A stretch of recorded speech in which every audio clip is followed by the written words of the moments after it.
இங்க நம்ம ஆலங்குளம் ஜிஹெச் கேம்பஸ்ல தொடர்ந்து பல வருடங்களாவே எங்களுக்கு நாய்களோட தொந்தரவு, தெருநாய்களோட தொந்தரவு நெறைய இருக்கு. தெருநாய்கள் அது வருது, அதுக்கப்புறம் அது குட்டியும் போட்டு அதோட எண்ணிக்கையும் கூடிட்டே போது. ஹாஸ்பிட்டல் அப்படின்ற ஒரு ப்ரெமிசஸ் வந்து கண்டிப்பா நோயாளிகளுக்கு ஒரு வைத்தியம் செய்யக்கூடிய இடமா இருக்கிறதுனால, அத சுத்தமா வச்சுக்க வேண்டியது எங்களோட கடமை, நம்மளுடைய சமுதாயத்தோட கடமையும் கூட.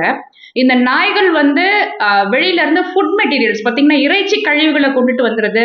அப்ப அ கோழி அந்த மாரி இறைச்சிகள வந்து கொண்டுட்டு வந்துட்டு அத சாப்பிட்டு வேஸ்ட் பண்ணிடுறதுனால, அது கேம்பஸ்க்குள்ள நம்ம விங்குக்கு உள்ள நியர் பை ஓப்பன் காரிடார்ஸ்லலாம் அது ஃபுட் வேஸ்ட்டும் போயிடுது. அதோடைய எக்ஸ்கிரீட்டரி வேஸ்ட்டும் வந்து பண்ணிடுறதுனால ரொம்ப அசிங்கமாயிடுதுங்க. இதனால தொற்றுநோய் பரவக்கூடிய அபாயம் உண்டு. மார்னிங் நாங்க டியூட்டிக்கு வந்தோம்னா, எங்களுக்கு டியூட்டிய பார்க்குறதே ரொம்ப சிரமமா இருக்கு. நோயாளிகள் வந்து மழை காலங்கள்ல அதிகமா எங்களுக்கு வந்துட்டு இருக்கிறதுனால, எங்களுடைய வொர்க் ஷெட்யூல் வந்து இதனால ரொம்ப டிஸ்டர்ப் ஆகுதுங்க.